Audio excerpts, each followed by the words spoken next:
Once again, the Marvel Cinematic Universe has taken the world by storm, and it's all thanks to its latest outing, Black Panther: Wakanda Forever. The new Black Panther film faced a host of different obstacles before it finally hit theaters. From the tragic passing of Chadwick Boseman to a certain globe-altering event that I won't name this early in the video for the sake of not getting demonetized. Of course, there's a lot of different angles to Wakanda Forever's stories, and I've got about 107 of them right here for you to check out. This is 107 facts about Black Panther: Wakanda Forever. Oh, and there's some soft spoilers in here, by the way, just a little heads up. Number 1. Just like the original Black Panther film from 2018, Black Panther: Wakanda Forever is directed and written by Ryan Coogler. Number 2. And of course, you won't be surprised to hear that Wakanda Forever is produced by longtime MCU helmsman Kevin Feige. Number 3. It's been 4 years since the first Black Panther film came out, but Coogler and Feige started developing ideas for sequels shortly after its release in 2018. Number 4. Kevin Feige said that there were many stories to tell about Black Panther, and that the sequel could have gone in a number of different directions. No matter where Black Panther went though, Ryan Coogler was always the first choice to tell the next story. Number 5. This wasn't just Feige's choice. In general, Marvel as a studio was looking to get the band back together. For the sequel, they wanted to maintain the same creative team from the first Black Panther as much as they possibly could. Number 6. While Ryan Coogler was always slated for Wakanda Forever, he wasn't alone in the process.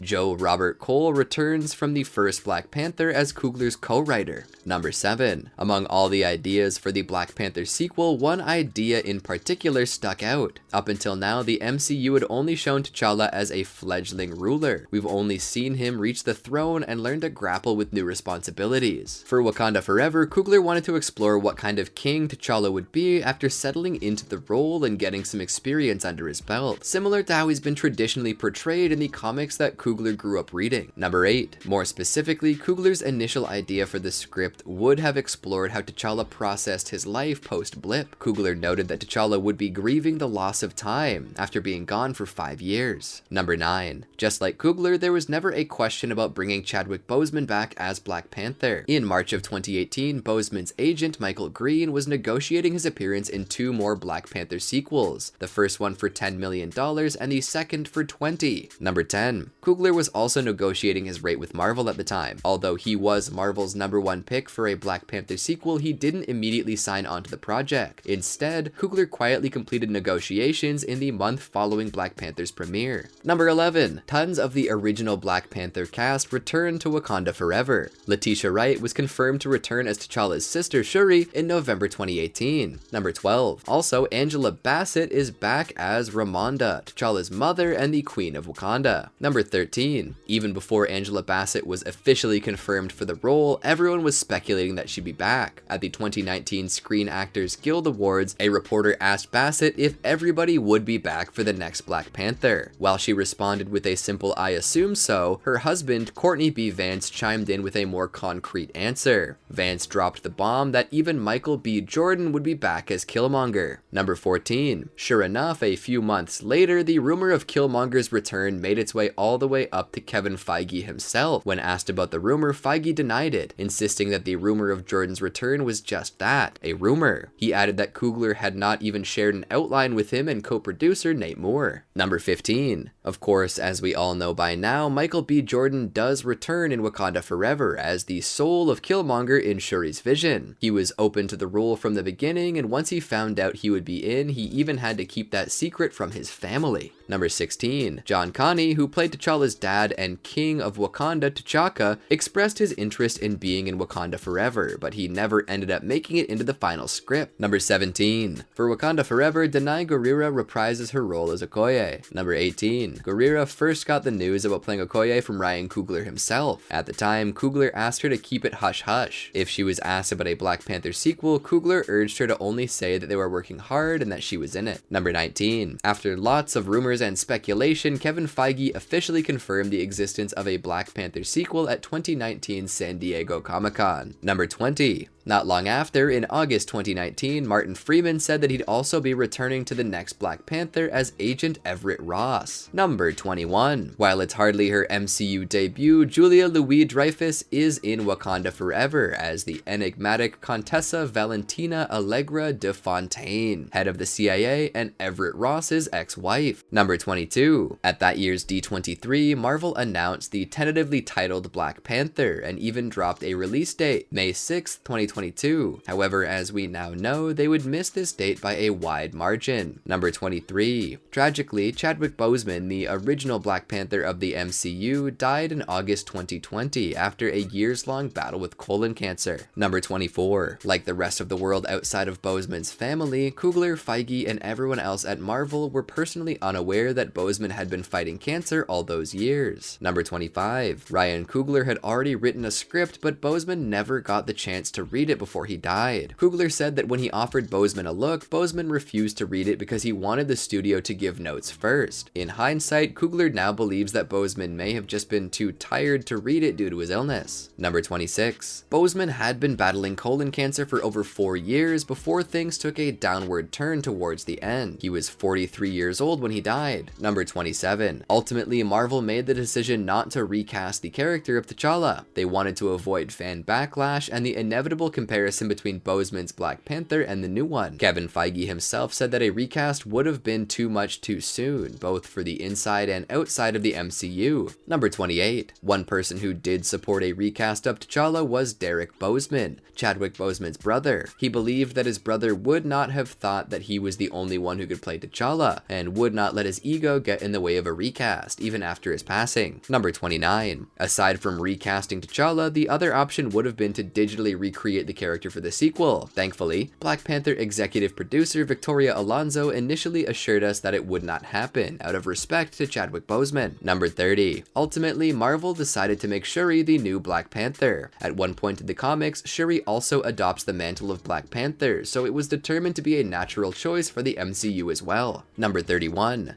Before Chadwick Boseman died, he, Kevin Feige, and Ryan Coogler were discussing the idea of depicting T'Challa as closer to his what-if persona. This animated T'Challa had a much lighter, easygoing tone, and Feige says that Boseman had a lot of fun portraying this version of the character. Number 32. This animated version of T'Challa in the What If series is the last time that Chadwick Boseman would get to play the character. Number 33. Ryan Coogler has said that rewriting the film after Boseman's passing is the hardest thing he ever had to do in his career. Number 34. In November 2020, a number of other cast members were officially revealed to be returning for the Black Panther sequel. While it was practically a given, Angela Bassett was now officially back. Number 35. Also, Lupita Nyong'o is back in Wakanda Forever as War Dog Nakia, T'Challa's lover. Number 36. Lupita Nyong'o is Kenyan Mexican, so she was excited when she learned that her character would have the opportunity to speak Spanish in Wakanda Forever. Number 37. One character who does not return in Wakanda Forever is W'Kabi, as played by Daniel Kaluuya. Kaluuya couldn't work on the new Black Panther because of a scheduling conflict with filming Jordan Peele's Nope. Number 38. Winston Duke returns as M'Baku, T'Challa's old rival, leader of the Jabari tribe, and now King of Wakanda. Number 39. Before Duke signed on as M'Baku again, he actually negotiated a pay raise with Marvel because his character played a much more prominent role in Wakanda Forever. Number 40. There were tons of different ideas for how M'Baku would play into the Black Panther sequel. At one point, he was even considered to be the new Black Panther. Winston Duke actually campaigned for M'Baku to be the villain. Number 41. However, Ryan Coogler knew who the villain was going to be all along. Namor, the Submariner. Coogler even wanted to tease Namor at the end of the original Black Panther back in 2018. Number 42. For Wakanda Forever, Namor is played by Mexican actor Tenoch Huerta. Number 43. If you can believe it, Huerta didn't know how to swim before he played Namor. When Coogler approached him with the role, all Huerta could say was, "I've never drowned before." So he was given swimming lessons and breath training, along with another of other actors. And yes, for the record, Huerta did have to use floaties. Number 44. During training, Mabel Cadena ended up being one of the standout swimming stars. She plays Namor's right-handed warrior, Namora. Number 45. After all of her training, she held the record among the cast for holding her breath underwater the longest. She was able able to hold on for an entire 6.5 minutes. Number 46. Before Wakanda Forever, Ryan Coogler didn't know how to swim either. He also learned how to swim for the movie, knowing how much filming would be taking place underwater. Number 47. Aside from swimming and breathing technique, Huerta and the cast who played the Talokani also had to learn Yucatecan Maya for much of Wakanda Forever's dialogue. Number 48. Wakanda Forever is Namor's first introduction into the MCU. Number 49. While he's new to the MCU, he's been a part of Marvel's roster for a long time. He's actually one of Marvel's first 3 superheroes, alongside Angel and the Human Torch. He debuted in 1939 as a direct aquatic opposite to the Human Torch. Number 50. Why is Namor called Namor? Well, the answer is simpler than you might think. Namor is called Namor because it's Roman, spelled backwards. Number 51. In the comics, Namor is actually from Atlantis, but MCU changed it to the futuristic underwater Mesoamerican city of Talocan. Coogler wanted to make sure the character and the city were different enough from DC's Aquaman to avoid comparison. Number 52. Talocan itself was heavily inspired by ancient Mesoamerican culture, including the indigenous Mayan, Aztec, Olmec, and Toltec civilizations. The filmmakers worked with Mayan historians to create the world and costumes. Number 53. For example, even the name of the city is a nod to Mesoamerican culture. Talocan is named after the city of Tlalocan, an Aztec paradise overseen by the Aztec rain god Tlaloc. Number 54. As far as creating Talocan goes, that responsibility fell on the shoulders of production designer Hannah Beachler. She returns as the production designer from the first Black Panther. Number 55. Beachler says that when she was creating Talocan, she was heavily inspired by the movies Jaws, Close Encounters of the Third Kind, and the classic Jack Kirby illustrations in the old comics. Number 56. Beachler included a number of other different references and details in the sets. For instance, she said that the teeth in the Talocan throne room are supposed to be from a megalodon. Number 57. Also, take a look at the hieroglyphics on the throne. According to Beachler, they read as "This jade tooth bites." Number 58. Talocan isn't the only set with some hidden references. Remember the Wakanda flower shop? Look around and you'll see that it includes the national flowers of every single country on continental Africa. Number 59. The hut where Bashenga, the first Black Panther, is born is actually based on a real hut in Mvezo, South Africa. That particular hut is where Nelson Mandela was born in 1918. Number 60. There's a sign in Wakanda that says Wakanda Architects. You'll see that the names on it refer to some of the folks that worked on Wakanda Forever, including Beachler herself, art director Mary Arnold, graphics designer Kelsey Brennan, and even Jack Kirby, the man who originally created Wakanda in the comics. Number 61. While the whole film carries the memory of Chadwick Boseman, there's even a subtle nod to him hidden in the set. If you look closely at the license plate of the truck that's transporting Everett Ross, you'll see that it reads CB112976. It stands for Chadwick Boseman and his date of birth, November 29th, 1976. Number 62. Even Nakia's house number in Haiti is a reference. The number 1804 is a reference to the year that Haiti first gained its independence from France. Number 63. That's not the only reference to Haiti's independence either. Chala and Nakia's son, Toussaint, shares his name with General Toussaint Louverture, who fought with Haitian slaves to free Haiti from French colonial rule. Number 64. Ruth E. Carter returns from the original Black Panther as costume designer for Wakanda Forever. Number 65. When designing Namor and the other members of the Talokani, Carter made sure to heavily incorporate jade throughout their costumes. Number 66. Carter also infused their costumes with a number of underwater elements like kelp. She attempted to give the Talokani a look of sea creatures like sharks and lionfish, especially when it came to their headdresses. Number 67. Because so much of Wakanda Forever was filmed underwater, the costumes were heavily tested underwater to see how they would look and if they would hold up at all. Carter even had to attach weights to some of the Talokani costumes so they would work for the scenes. Number 68. For the headdresses in particular, Carter was inspired by ancient Mayan vases with headdresses on them, as well as various sculptures from ancient Mesoamerican cultures. Number 69. One of Namor's headdresses is a specific reference to Mayan culture. Like M'Baku says, Namor's people don't call him king, but Kukulkan, the feathered serpent god. The ancient Mayans worshipped a feathered serpent god who was also named this. Number 70. Carter made sure to pay homage to the staples of Namor's classic costume from the comics, including the pointed ears, the winged ankles, and even the little green shorts. Number 71. Tenoch Huerta was a fan of Namor's green shorts, though he called them the shame shorts. Number 72. The white clothes that the Wakandans wear to T'Challa's funeral are based on the real Ghanaian tradition of wearing white to funerals. Number 73. Black Panther Wakanda Forever is the 30th Marvel film in the Marvel Cinematic Universe. Number 74. Wakanda Forever is also the final film of MCU's Phase 4. Number 75. While the sequel had gone unnamed for a number of years, Wakanda Forever's title was officially announced to the world in May 2021. Number 76. Wakanda Forever was actually supposed to be the title of the third Black Panther movie, but the producers bumped it up given the circumstances. It just felt like the right time to use that title. Number 77. Before Boseman passed, filming for Wakanda Forever was set to begin March 2021. The filming was eventually pushed back to June of that same year. Number 78. Black Panther cinematographer Rachel Morrison was set to return for Wakanda Forever, but could not due to scheduling conflicts. Number 79. She's replaced by Autumn Durald Arkapaw, the cinematographer of the Marvel's Loki series on Disney+.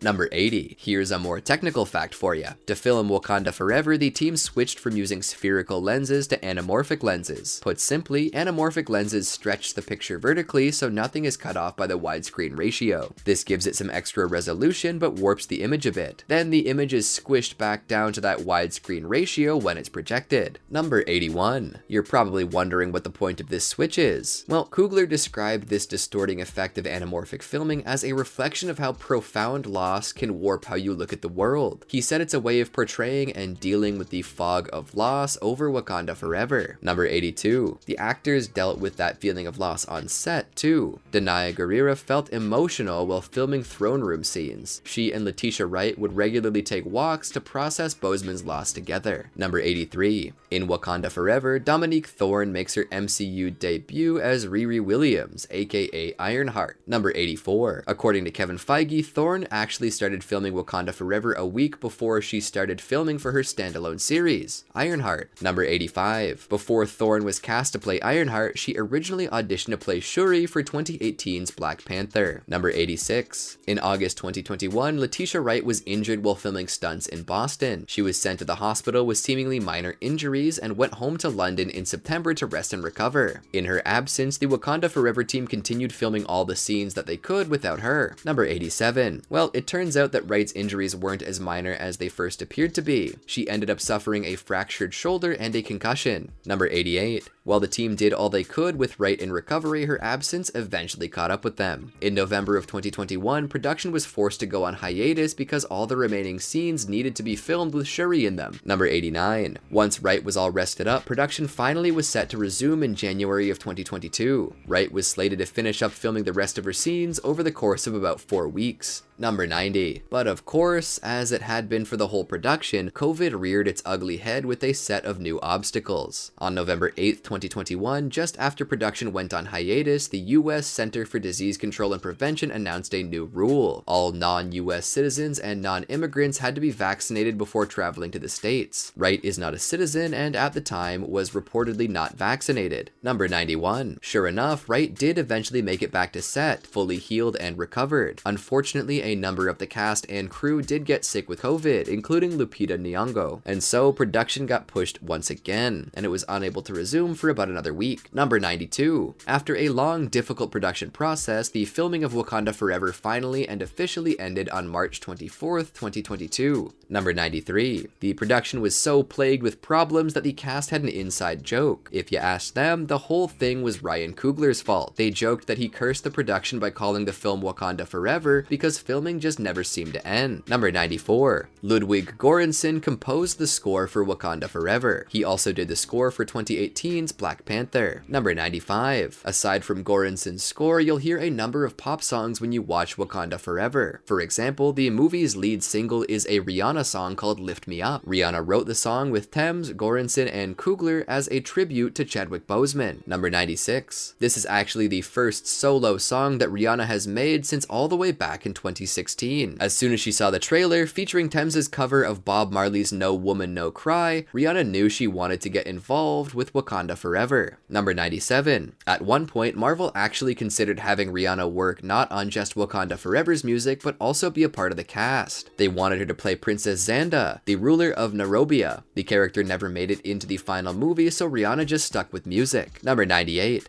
Black Panther Wakanda Forever was filmed in a number of different locations. A majority of the filming took place in Brunswick and Atlanta, Georgia, while a number of the stunts were filmed on location in Boston, Massachusetts. They also filmed in Puerto Rico later in the production cycle. Number 99. Filming in Georgia has been a mainstay of Marvel and Disney in general, but for Wakanda Forever there was an added complication. It all comes down to the passage of Georgia's Election Integrity Act of 2021. Because of the bill's controversy, some were weighing the option to boycott filming in Georgia as an act of protest. Number 100. Ryan Coogler actually wrote an op-ed publicly addressing the issue. He made sure to note how opposed he was to the bill and how he planned to advocate for its repeal. Ultimately though, he said the best decision for the sake of those working on the movie was to keep filming in Georgia. Number 101. Once Wakanda Forever was finally complete, it made its first global debut in Hollywood on October 26, 2022. It played in two theaters, the El Capitan Theater and the Dolby Theater. Number 102. Aside from Hollywood, Nigeria got an early look at Wakanda Forever 2. The film played in Lagos, Nigeria on November 6th. Number 103. Beyond there, Wakanda Forever debuted internationally on November 9th in European territories like France. Finally, everywhere else in the world, including the US, got to see the film on November 11th. Number 104. Black Panther Wakanda Forever set a number of records during and after it premiered in Africa. For one, it's the biggest film premiere that Nigeria has ever seen. Wakanda Forever also broke the historical box office record in West Africa and set the box office record for 2022 in East Africa.